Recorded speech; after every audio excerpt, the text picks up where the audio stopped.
Deloitte survey, and we can go to the next one. You see our fabulous panel there. So this is the 7th edition of the study. We've been partnering with Deloitte on this since 2010. There we go, I got it, thanks. And you can see here all the wonderful covers and publications that we've had. And if anyone is interested to see how things have changed over the last 12 years, all of these are available on NASCIO's website. So again, this is the survey of state chief information security officers. And I know that I'm biased, but I think they're about the best group around. CISOs rule, from what I've heard. So this year we had 66 questions, and we had 53 states and territories respond. That's amazing. And you all, the job that CISOs have to do every single day, it's a tough job. I've heard people say sometimes it's a thankless job, but these are the folks who are protecting our states and our citizens, and they're just a highly dedicated group of folks. So let's get into the data a little bit. You've heard a lot at NASCIO's conference about workforce struggles. Every state is struggling with this. The private sector is struggling, local governments are struggling. The pandemic kind of made everything worse. And so one of the big themes of our study is about dealing with the talent gap. How are states going to meet the needs that they need today and in the future for cybersecurity? So let's talk about that a little bit. So my partner in crime, Srini Subramanian with Deloitte, is going to deep dive a little bit into the data. I'll provide some color commentary, and then our fine CISOs up here will talk a little bit about how this works in their state. We'll do this first portion, and then we'll have you all have a little bit of interaction. Srini, you want to talk a little bit about this? Thank you, Meredith, and good morning, everyone. Well, first, a huge thank you and gratitude to all of the state members here for your public service, and particularly the CISOs. A lot is thrown at the job of CISOs since the past several years, and we have been doing this study since 2010, and in spite of taking all of that, you respond to this survey in full force, right? Like every one of the 50 state CISOs and 3 territories have responded. So without your commitment, this study would not be possible. So thank you very much, and please continue the great job that you guys are doing. So a couple of data points from this survey. So the first one is, this is always the most interesting aspect of what are the top 5 barriers. 2 of them relate to cyber talent. And we have been talking about talent as in a state of crisis in state governments with respect to cybersecurity for the past several years. And this is only seemed to be getting more and more complicated. And we are going to see that. We saw in a CIO survey and the conversation yesterday, the whole the talk about attracting and retaining skills in state government is being a big challenge. And you can multiply that by a factor of 10 or 20 or 100 for cybersecurity. So the one good aspect here is with the influx of some funding, short-term as it may be, the CISOs have really put the application modernization and the need for securing those legacy applications as a top issue, followed by 2 related to cyber talent. If you can go to the next slide, please. Somewhat busy slides, but let me just give the highlights. When it comes to the number of full-time equivalents or cybersecurity professionals that are available at the disposal of the state CISOs, things have stayed pretty much same for the last 2 years. There has not been a huge difference in the number of professionals that are employed by the state, whether at the enterprise level or at the state agency level. And most of them seem to have between 6 and 15 full-time equivalents. There are a couple of states that do seem to be able to crack this and have more than 50 individuals. But just to contrast this with our very first study in 2010, the financial services institutions, the big banks, which, by the way, most of them similar type of budget as the state governments, they had, even at that time, more than 100 professionals, and we stopped comparing them when banks started investing hundreds of millions of dollars and having thousands of people taking care of their cybersecurity. So not even a comparison. So the cyber workforce has remained fairly stagnant. And then let's look at some of the challenges that the state CISOs face with respect to talent. One, it takes a long time to hire people, even at entry levels. And when we are talking about executive levels, like the state chief information security officers, average time to hire is more than 6 months. So now think about the disruption that is causing to the CIOs, because in the absence of the CISO, they are now wearing the double hat and managing this cyber as well. If you can go to the next slide, please. Well, I want to add a little bit to that. And first of all, Laura can talk about wearing a double hat all day, right? Being the CIO and the CISO for the last few years. But we've talked a lot about in the last several years, people are not staying in jobs for 20, 30 years anymore. That's just not how the trends are going. And right now, with the millennial generation being the majority of the workforce, you might get someone to stay for a year, 2 years, 3 years, 4 years. Which is fine, and I think that really works for an entry-level position. But if we are taking, 3 months, 4 months, 5 months to hire someone, and then they only stay for a little bit, again, as Srini said, what a huge disruption that is. And I'll say, not to put the blame on CISOs or CIOs, but we know that most CIO and CISO offices work with central HR, and this is a problem throughout state government about time to hire, outdated processes and things like that. If you want to talk more about workforce after this, I could talk all day about different solutions and hope you talk about that at your table as well. So then, Srini, are states appealing to the new generation of tech workers then?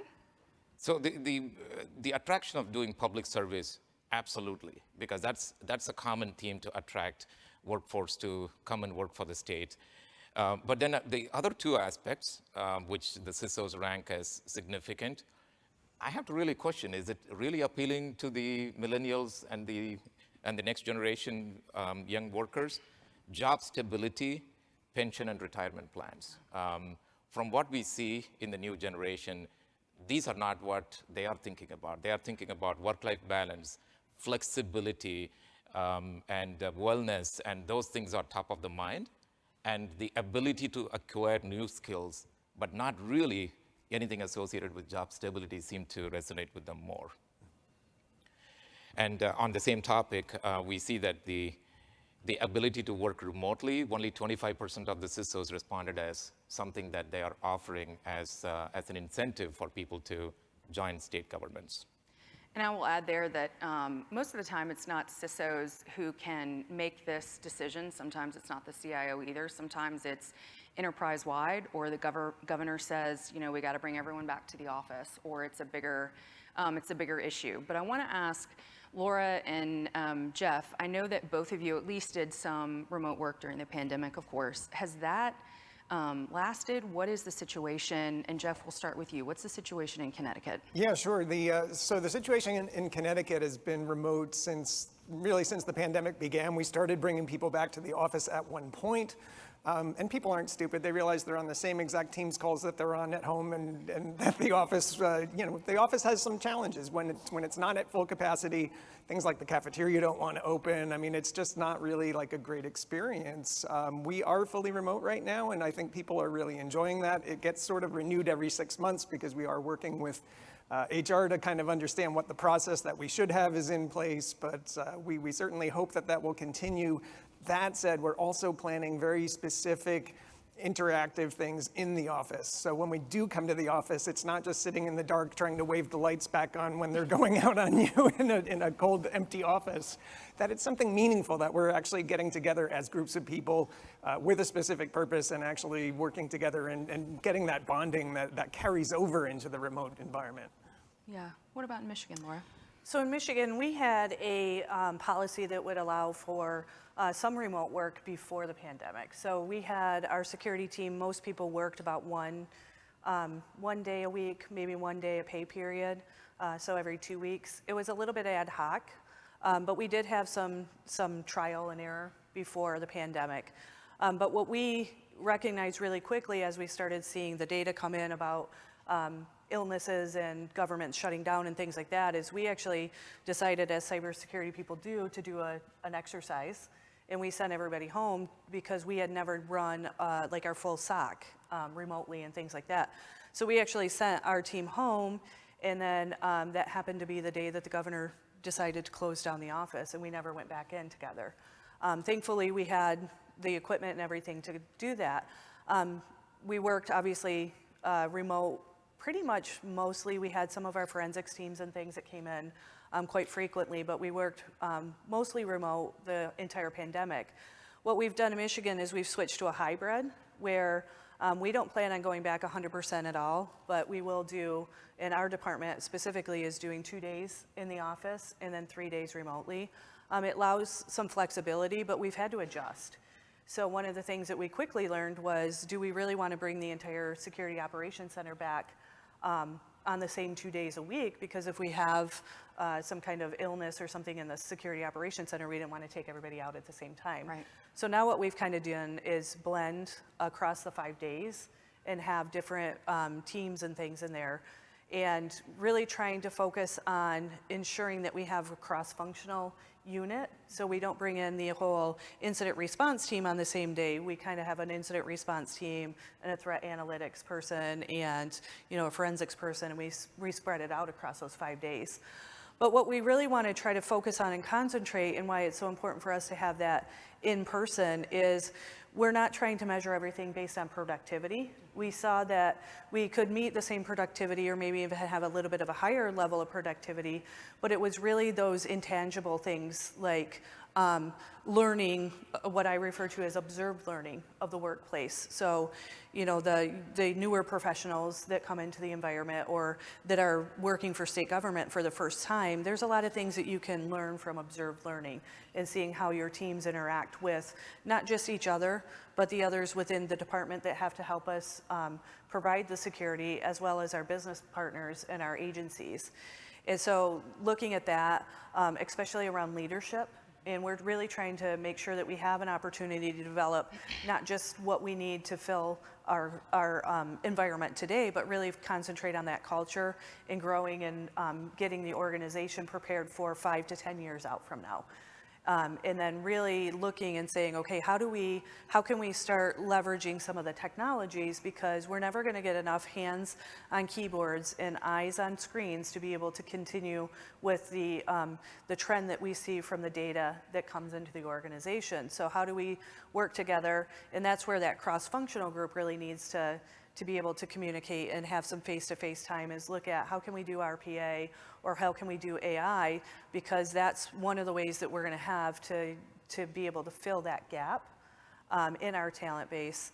And then, you know, it's interesting from being a CISO and a CIO, because we're supporting all of the business agencies. And what we're also trying to do is keep an equal playing field for our IT professionals, because we're trying to mirror what our agencies have done.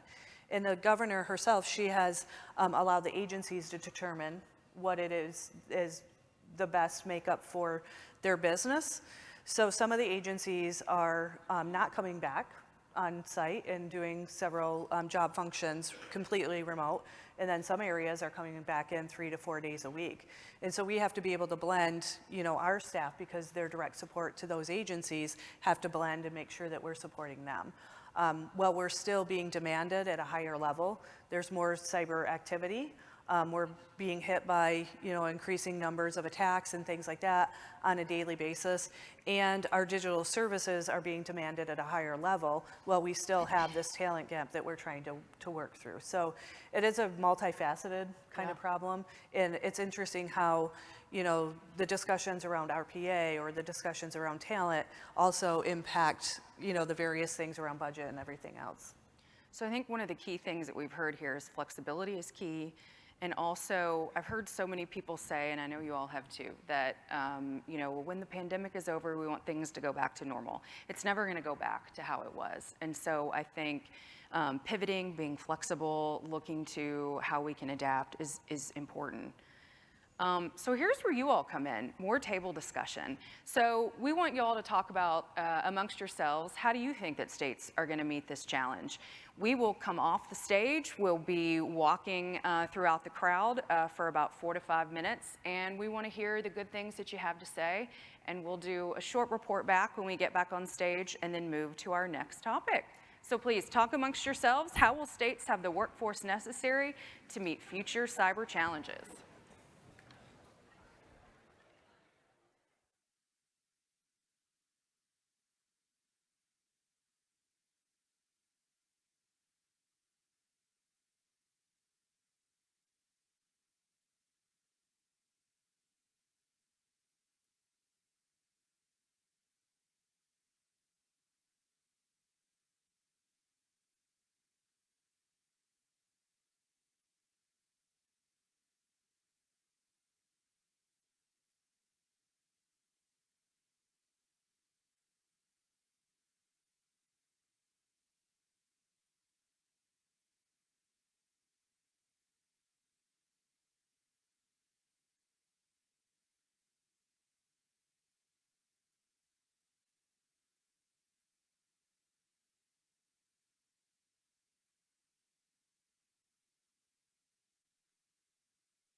That gives me a little PTSD from high school, hearing that ring. If my co-conspirators can join me back up on stage, please.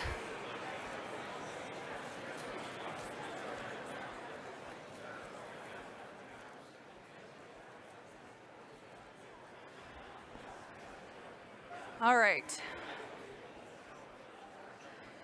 So I hope that you all had some good discussions and you learned some things. I certainly heard some good things. Srini, what did you hear? What are some good solutions that you heard about? So a couple of sound bites. One, can the states pay competitive salaries to cybersecurity professionals? Maybe they should. One of them was about potentially getting service folks like military veterans to come and work for the state governments. And then there was a third talk about partnering with private sector, almost emulating the model of the federal agencies, I mean, particularly the federal defense agencies that bring a good bit of veterans and private sector people in to work in the federal agencies. I mean, can the states emulate that model? Okay. Jeff, what'd you hear? Yeah, a couple great things. One was a sign-on bonus. I was like, how'd you get that approved? Not a lot of money, but still money, right? So that was really interesting. One thing has been a kind of a recurring theme, which is really about the titles and the process. I could share from our own experience when we were trying to hire like an ITM3, like nobody knows what that is. When we called it deputy CISO, we had like a ton of applicants. So I think speaking the right language is also very helpful. Absolutely. Remote work, obviously a recurring theme. A lot of people consider that a really big perk, and they're going to keep going for it, I think. Yeah. Laura, what about you?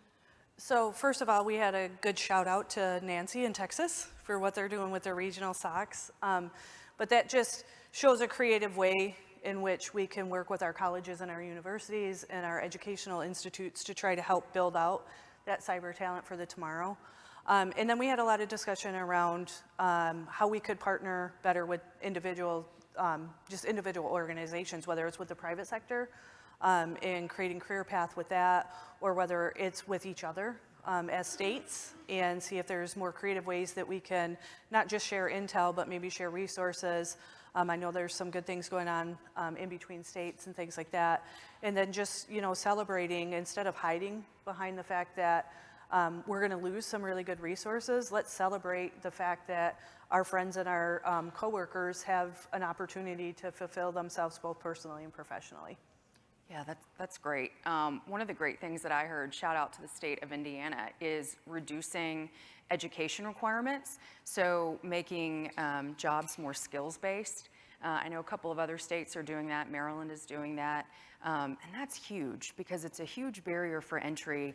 And we'll talk a little later about the importance of a diverse cyber workforce as well, and that can really help. But Laura, going back to what you were talking about working with other organizations and entities within the state, it takes us perfectly into our second key takeaway, embracing the entire state. So everyone has heard the concept, whole of state. It's when government, private sector, local governments, higher ed, healthcare, everyone, we all know everyone has a role to play in keeping the state secure. So we asked CISOs a couple of questions about this this year. And so Srini, share with us some of the data and we'll kind of jump in as needed. Yeah, thank you, Meredith. And by the way, this format is very energizing for us to leave the podium and be with the audience and participating. So thank you for arranging that. So in the spirit of throwing new challenges at the CISOs, so for the first 6 or 8 years, it was all about centralized security model for state executive agencies. And then we really started this journey about 3 years back saying, in order to really have a proper security, the whole of security approach is necessary. And the state CISOs now have to figure out how do you effectively govern the local governments, public higher ed, that are not really jurisdictionally reporting to the state CISOs and yet influence a common approach, adoption of common services. So to get to the data, let's set the stage. First, state CISOs have done a phenomenal job of elevating their roles. Now the authorities in most of the states established by statute or law And the state's CISOs are also reporting on a more regular basis to the executives. Like you're talking about governors, state legislature, and secretary of the agencies and so forth. So this is happening a lot more compared to what we saw in 2010. So that's a very good progress.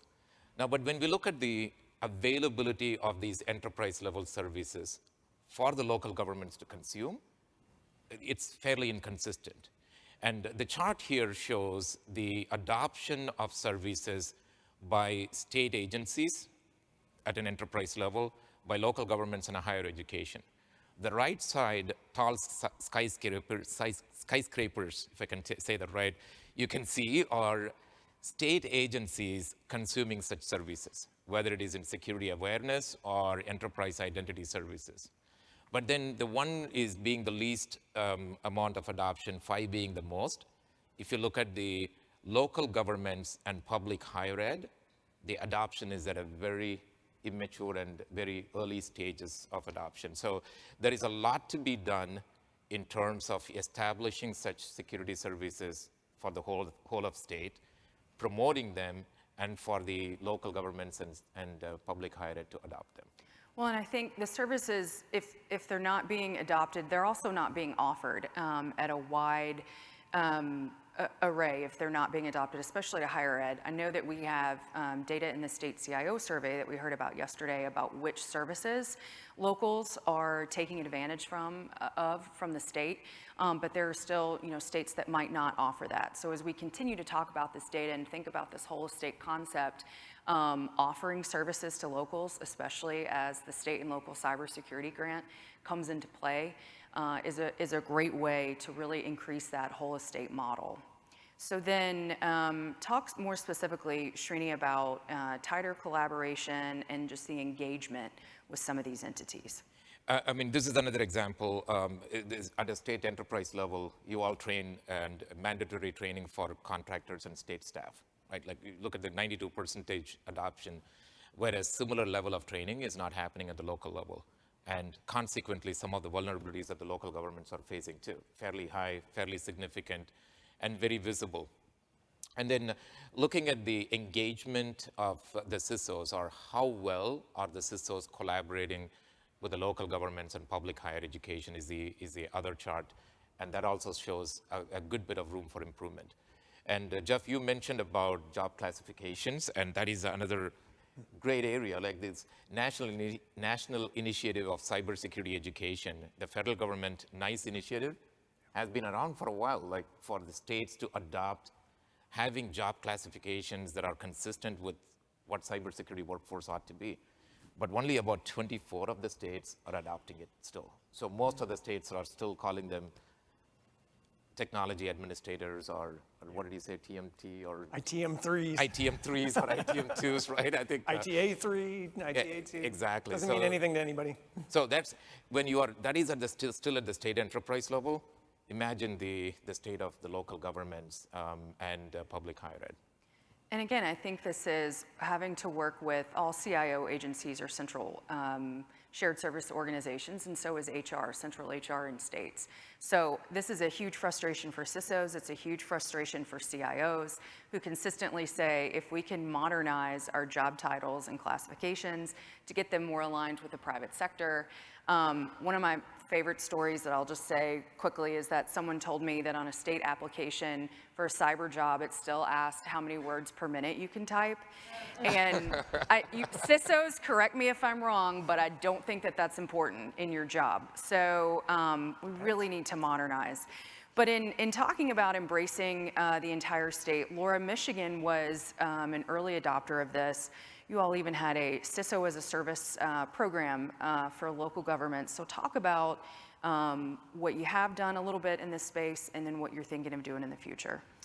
Sure. So we didn't call it the whole state. We've always called it the cybersecurity ecosystem. So I like whole it. state is a fairly new term for us. But really, some of the lessons that we've learned through the CISO as a service. So what that concept was, if the state hires some individuals, then we could detail them out to local agencies and things. The scalability sometimes is a little bit difficult in those sort of areas, but also building the trust and the understanding, and get that educational level at a certain point where you can have those intellectual conversations with the local agencies. If I don't have working relationships and continuous conversations with the local partners that we have, then they're not going to trust any kind of service that I offer, whether it's through a shared service or through a free kind of platform. So, we have what we refer to as cyber partners now, where we meet on a monthly basis with anybody who wants to talk to us from a local agency or K through 12, university, college. And we have conversations. We run tabletops together. We have some in-person kind of conversations now that we can be together and really building that trust and that understanding. We've also used some of our federal Homeland Security grants to offer out CIS Top 10 control training, just so that we can set a standard kind of nomenclature that we can share from and have a conversation so that we're talking the same language. And that has been really helpful. And when we first proposed that, we anticipated being able to train about 100 or so people. But the pandemic hit, and actually we converted it to a virtual training. And we had about 600 to 700 individuals that we sent through that training, which shows how hungry the communities are for that education. So the first thing is you have to build those relationships, and you have to be able to understand and have a level of conversation that meets both maturity levels. The other thing is, don't try to build a program that fits everybody, because we have various levels of maturity in our government. So when we're talking about, in Michigan, we have to run elections down to the township, city, village level, and we're talking about election security. Well, if you're talking to a village in, the Upper Peninsula of the UP or of Michigan versus, somebody maybe in Southeast Michigan, it's a very different conversation. Mm-hmm. So understand kind of what the audience is and where you're going and what some of the regional issues are, so that you can help address those and have a conversation that they want to have, not the conversation that you want to have. Yeah. Well, and pivoting just a little bit, Jeff, for you, the amount of executive level support that you all have gotten in Connecticut over the last couple years for cyber has been really tremendous. And I think that's extremely important for strengthening this whole of state model. Talk a little bit about that. Is it, your CIO has been around for over 10 years. I think that helps. Talk a little bit about what you all have done in Connecticut. Yeah, and I think that that tone from the top is really important. So not only Mark really covered a lot of cybersecurity, especially the public-facing side of cybersecurity for years before I got here. I think having that, but not only that, right? Like we have Ned Lamont, who's on he's co-chair with Tennessee on the cyber work group on the National Governors Association, right? So I mean, this is a subject that he gets that's important. He understands a lot of the basic concepts, and that flows downhill too. So I think that just having that executive support is really critical. Having somebody like Mark who can also help somebody like me, who's only 3 years into this state, just navigate through all the complexity of state government, that really helps quite a bit. So that's kind of where we're at too. We do a lot of outreach with the communities. Some of that is just showing up where they are. Like we go to the Department of Banking, they're having a summit, and we're going to come and speak and just let them know what's there. But another thing that we've done to embrace whole of state too is really with the Secretary of State. We have a partnership with the National Guard, and when they've been doing this will be the second or third year now. And by the time we get maybe 4 years in, we're going to hit almost every single town once. From a general assessment perspective, one of the things that we're doing that everybody could do with whole estate is encourage membership in the MSISAC, right? So, I mean, you get some level of cyber threat intelligence. You can at least get them maybe on Akamai, the MDBR service.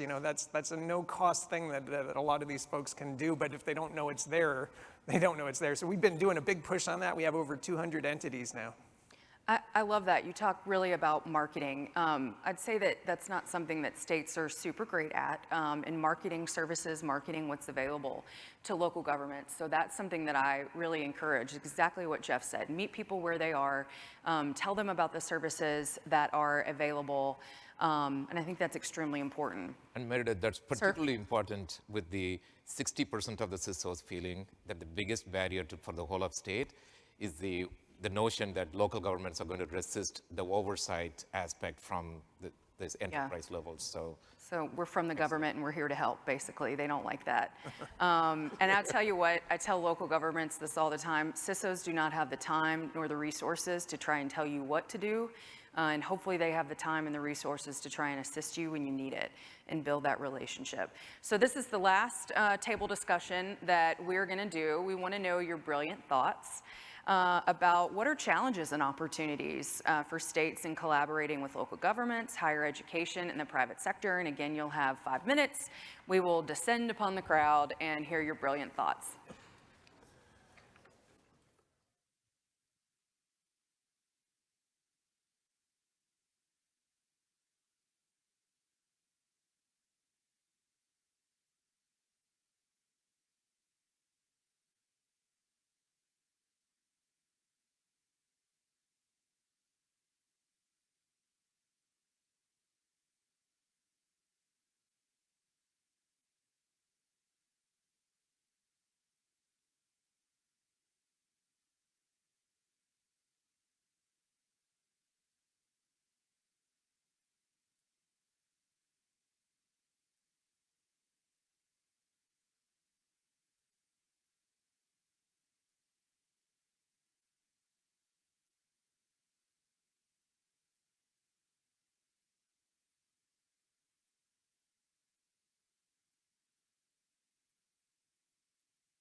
Well, let me tell you, I know that Mike said that people might have been out partying last night, but y'all are on fire this morning in a really, really good way.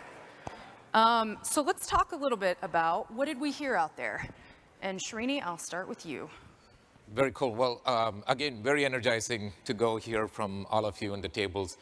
So the first one, I think the Texas Nancy, there was a Nancy Renaissance, talked about how in Texas there was a legislation that helped in the process that asked for cyber coordinator to be established at the enterprise level that would influence and work with the local governments. So excellent model. Talk to Nancy a little bit more about it in terms of how that is helping the RSOC concept. Then there was a question about, can the states help facilitate creating this ecosystem of volunteers, almost like firefighters fighting for the state and local governments with respect to cyber. And so think of a volunteer workforce. And the third point was about how can the states really think about engaging the local governments in a more proactive way with National Guard. Like, for example, when local governments call enterprises, you don't have the people to go help them, to send to help them. Can National Guards be leveraged much more effectively to do that? Srini, I love the point about a cyber corps or volunteer. And just to plug for a session this afternoon, Wisconsin is going to be talking about the great things that they've done for that in a learning lounge this afternoon. Jeff, what are some good things that you heard? Yeah, no, I heard a lot of the same themes. One is really that kind of pushback from, we're from the government, we're here to help, especially in education, right? Like, I think it's a little bit less receptive even in education than it might be at, let's say, a town or municipal government. One thing that we have sort of seen is that as we go to some of them and say we're here to help with cybersecurity, then suddenly it's kind of like, yeah, let's talk about that, because I don't think anybody really feels that that's covered. And if there's more resources to be had for cybersecurity, there's a little bit more receptivity there. Was really grateful to run across some North Carolina folks as well here. And I don't know if people know, but Rob was supposed to be here today in my seat talking about this subject. Having an executive order, that was really, I think, very powerful, right? So North Carolina has that in place. And it's not like, sort of mandating everybody working together, but it sort of sets that framework. And again, the tone from the top, so that the governor is supportive of this and then everybody else is supportive of it. So I think those were some of the, I think, the important things. Yeah. Good. Laura?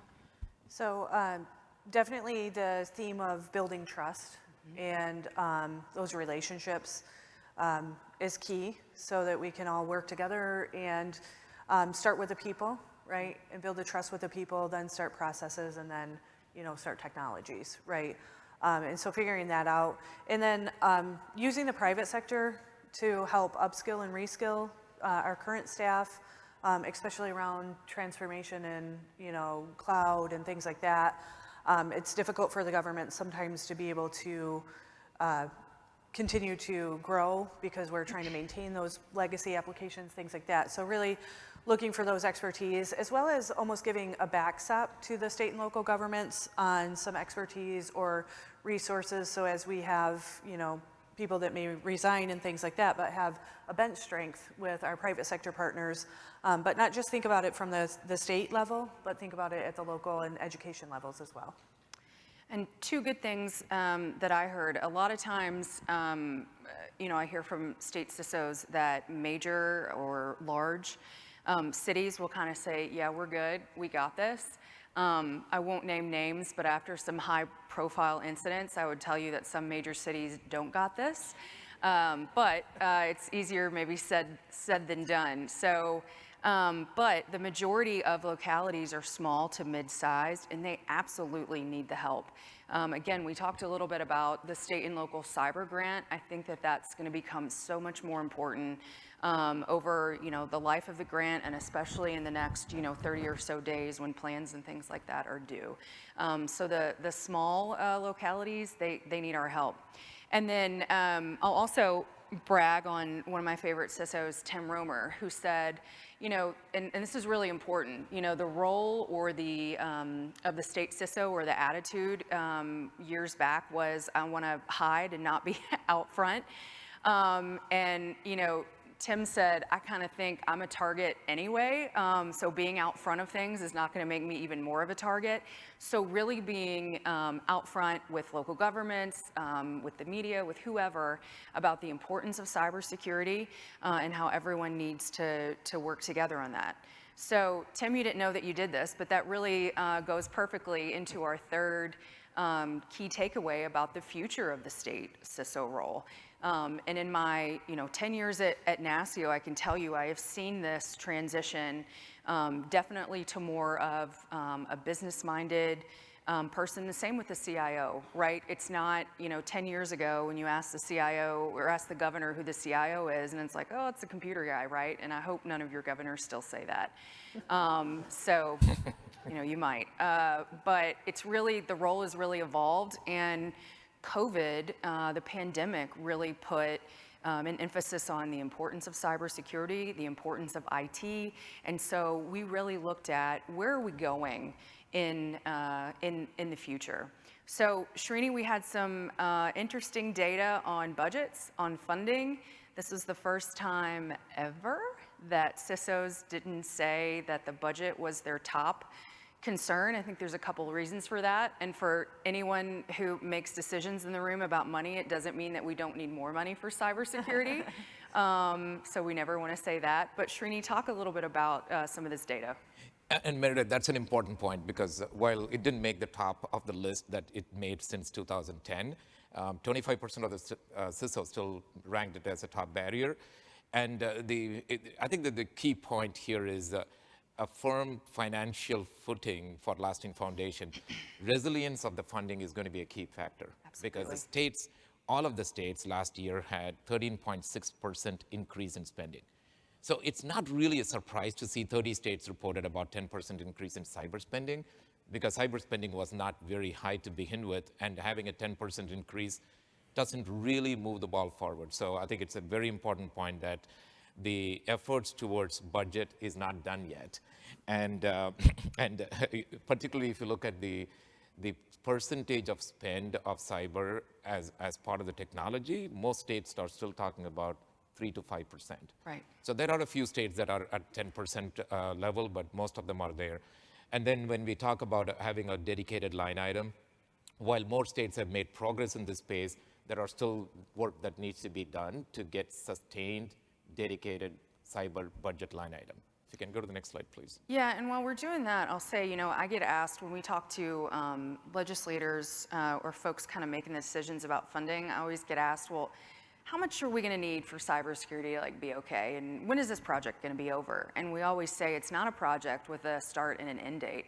It has to be a continuing source of support and funding. And I know that my CISOs in the room are beating that drum every day.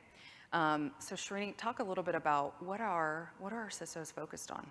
Well, I think they're still focused on very foundational but necessary aspects of running a cybersecurity program. But they are not as focused on, if you look at the lowest responses, on emerging technologies like cloud, artificial intelligence, and those areas. They are not as focused as they ought to be. I mean, that actually goes to the talent challenge too, because the state CISOs are not in a position to say, operational foundational responsibilities I have delegated.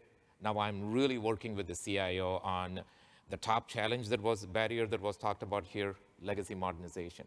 The application modernization survey shows that cyber is one of the top drivers to do application modernization or conversion from legacy.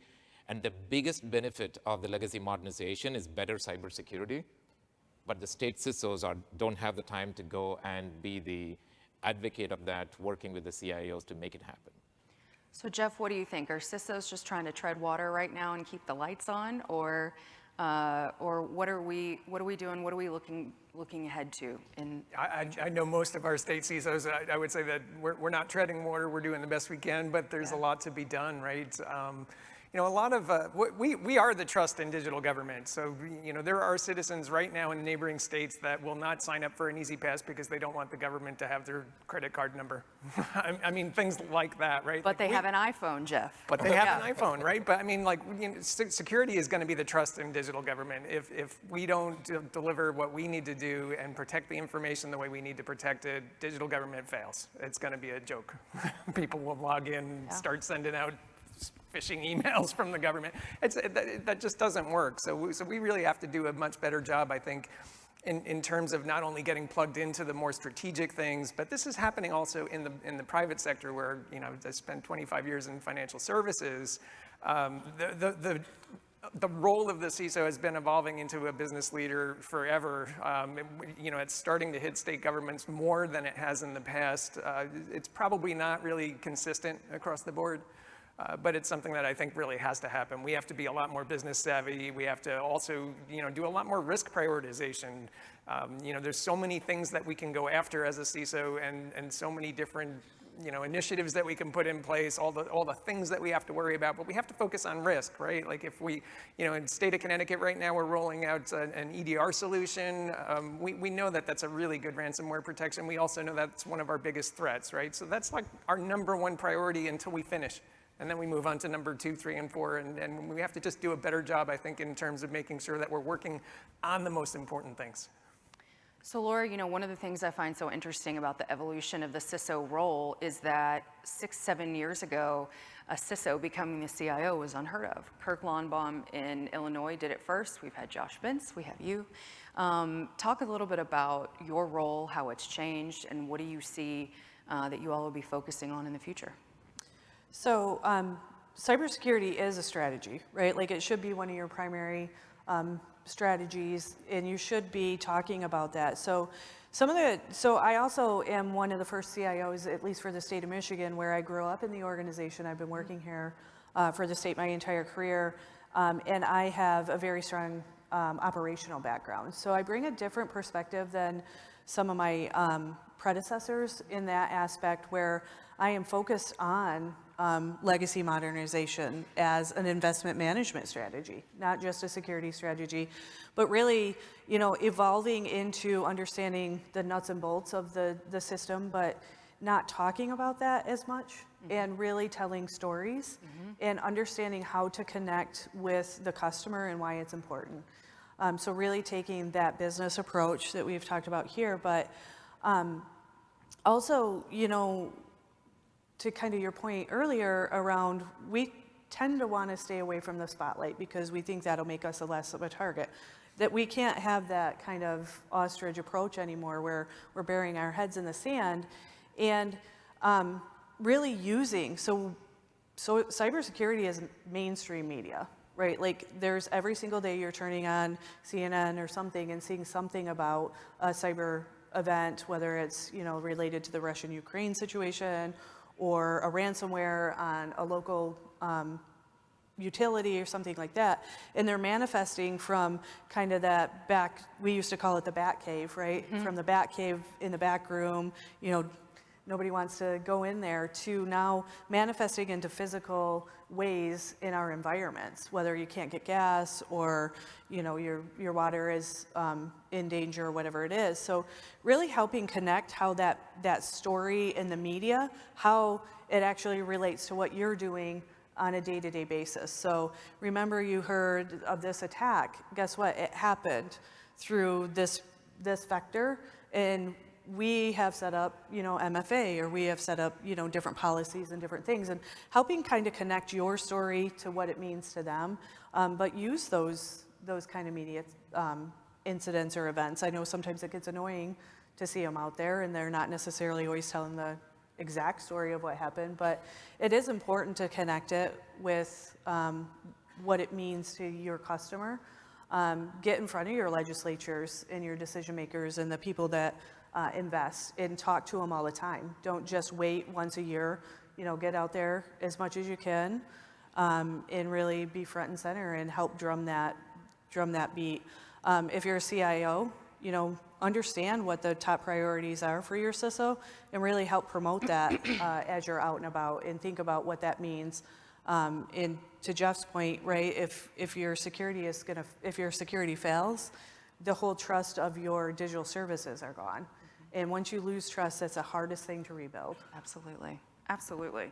I love that. And when we talk about sustained funding as well, that's one of the key things is being out front, continually talking about your message.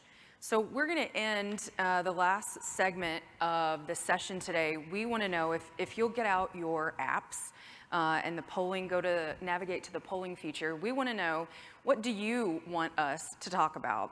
Here are 5 topics that are covered in the report. So we will pivot, we'll see what the votes are, and hopefully get to the top 1 or 2. So if y'all will put up the poll, go ahead and get in there. Oh, IAM is first. Yeah. Let's see. Give it a couple seconds here. Winner. Yeah.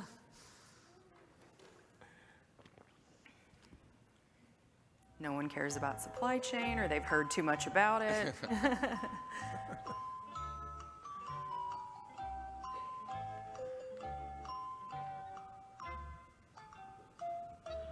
All right. We have a sampling of 109. I think that's 120, growing. That's pretty good. Okay, so let's at least get to identity and access management, third-party risk, and we'll see if we can hit some of the other topics. So if y'all will bring up the slide on identity and access management. And then Srini, tell us about the importance, and this is internal and external identity and access management that we asked about. So Srini, talk a little bit about this data. So first and foremost, identity and access management, very foundational fabric of digital transformation, which the CIOs want to undertake. And identity and access management has also been on the top 10 issues forever, the CIO top 10 list of issues. So the positive thing is states are taking more enterprise-wide stance for establishing and running identity and access management programs. And and you can see that on the chart, so that is increasing. And then security, compliance, and I would say the user friendliness are making the digital sites user friendly are the top 3 drivers for doing the identity and access management for the whole enterprise. So I think progress is being made, still a long way to go in terms of all of the states being there to give this as an enterprise service. And then of course we talked about providing identity and access management service to the local governments too. So that's the next stage. So that's the data. As a complement to this, in the state CIO survey, we asked about plans to implement internal and external identity and access management. And I can tell you that only 2 to 4% on each of those questions said absolutely no plans to implement. So out of 51 responses, you can do that math. So I can confidently say that every state has, for the most part, or they are looking at a citizen identity access management system and also internal for state staff and contractors. So Laura, I want to start with you on this, just with your My Login and other things. Michigan was out front on this issue. So talk a little bit about your IAM projects. Sure. So in Michigan, we have the My Login, we call it. So in Michigan, it's nice because we can have My for everything as our application name. But really, My Login started through an executive order from our previous governor. And that executive order was held up by our current governor. So we continue to move forward. But it was identified as needing to do identity and access management more from a single sign-on in a user experience scenario. But as we've progressed with that service and as we've progressed in the security space and starting to move towards a zero trust architecture, we have really been looking over the last year or two, especially as the pandemic has really driven our customers to have to go through that identity and access management program in order to access our digital services. We've really looked and identified how that fits into the cybersecurity strategy of where we're trying to go. So right now, what we're trying to focus on is we actually have 3 user groups, we call them. So we have our worker base, which connects in with our MyLogin team, as well as through our Active Directory kind of platform, and helps with several of our services or several of our internal applications that our state of Michigan employees use. And then we have several applications that are public-facing applications that our citizens use to access services such as taxes. Our unemployment insurance agency uses it quite heavily in our vehicle registration and things. And then we have what we refer to as our third party. So these are the businesses that have to do some kind of interaction with the state. What we're really trying to move towards is, we have about 300 applications or interfaces behind the MyLogin service, and we have 9 million user identities. And what we're doing is, now we can go to one place and make configuration changes for security. We can do integrations with, different vendor platforms if we have applications or agencies using particular vendors. We can work with them to really link those in, and we can go into one place to help propagate all of those changes across all of those interfaces. We want to get away from the model of having to build in access and identity management at each entry point of every single custom application or every single new application that we put out there, because it costs a lot of money to have to do those configurations, and it's required from a security standpoint to follow those things. So it costs a lot of money. It impacts our user experience. So now you can go in and you can go multiple places. Kind of the next evolution is to continue to build on that, to really look at things like fraud detection, identity proofing, and really shore up some of those things, as well as, now that we have a front end, is starting to look at our branding and our user experience to make it seamless between agencies. So right now, you log into the one portal, but depending on where you're going and which services, if you cross agency boundaries into different services, then you can have a much different user experience. So really, for us, it has multiple layers here, but it is that critical point that we need to really focus on for that zero trust. Jeff, how about in Connecticut? Yeah, no, that's a great question. I want to spend maybe just a minute to dimension the problem a little bit. So this is a really simple subject that's really, really hard to get right? Ultimately, IAM is really, who are you and what are we going to let you do? That's it. It's that simple. That said, I've been in part of companies looking only internally at their own users, and they have 7- and 8-figure efforts to try to clean up and address IAM. This is something that a lot of companies struggle with. Our challenge is a lot bigger. Right now we have citizens that we also have to worry about. And something even as simple as, who are you, is not really always an easy question to answer. There's 2 Jeff Browns in the state of Connecticut. So which one is the right one? Which one do you actually mean? When you look at the citizen base, obviously that's a lot more challenging. This ties directly into fraud, though, right? So this is a subject that, if we don't get who are you right, what you can do is really important. We've already seen, people on the dark web, literally, we're launching sites. We're not advertising them. They're all part of digital government. We're not really telling people they're there. The people on the dark web see that. Hey, look what Connecticut just did. Let's go. It's Department of Labor, right? It moves money. So they're out there. They're looking at what we're doing and how we're doing it. They're ready to jump on it, and we just have to get this piece of it right. And it's just not an easy subject, because IAM is so much complexity. So again, just the Jeff Brown problem, I like to call it, because it is. I've worked in a firm where there were 17 Jeff Browns. That was really kind of difficult, right? And just Ow. That was GE.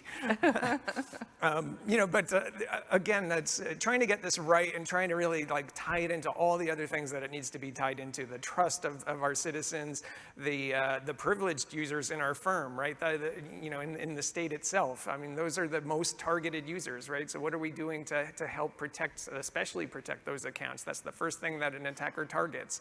And trying to tie all of this stuff together, it can take years. I don't know any firm that's approached this And these are big banks that I'm thinking of that thought this was going to be all ironed out in a year or two. This is like in many cases, a 7-year plus kind of an initiative. It's a big subject all by itself, and it's often just put under security, like, oh, that's part of what you guys do.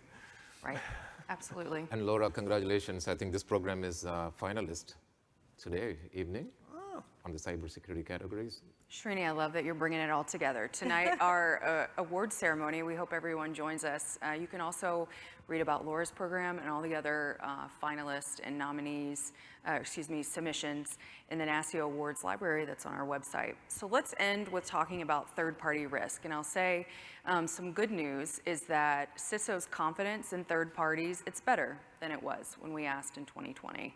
Srini, walk us through that data point. Can you move the slide, please? The guys in the back, can you guys pull up, or should I? Let's see what I can do here. Okay, one more. There we go. I have the There we power. go. So this is a. So I think this is a very positive trend. State CISOs are doing more to assess and understand the cyber risks of the third-party contractors, and so there is a definite improvement in their assessment of how this is moving in the right direction.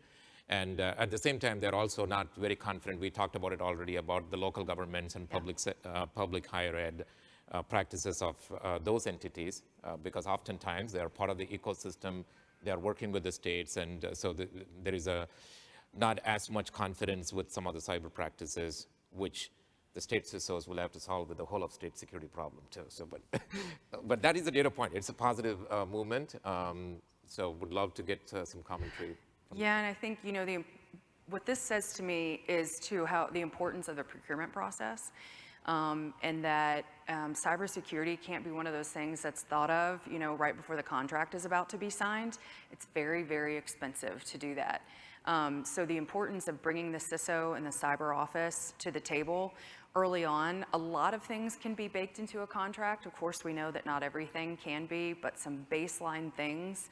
And I do think in the last few years, one of the reasons why confidence has increased is because of the emphasis on that. So kind of some closing thoughts on third-party risk. Jeff, we'll go with you first. What are your thoughts on this? Yeah, great. And I think third-party risk fundamentally boils down to their breach, your problem. This is a big subject too. Contracts are great. It's one of the only things that we really have in our arsenal with third-party risk. Unfortunately, it's also after the fact, right? Contracts are, that there's already been a problem. What does the contract say that we can do? So it's not really like, a defensive mechanism. It's more of a reactive. So from that perspective, that makes it a little bit challenging. But, really understanding what our own risks are. In the month of July, the state of Connecticut had 3 major third parties with ransomware events, one of which could have resulted in Department of Social Services not being able to send out checks to families that really needed those checks. We were desperately looking for what is plan B if we can't get this ironed out with the third party, right? So fortunately that had a happy ending. We were able to get through it, but I mean, you can kind of see where are your most critical vendors? What are they doing?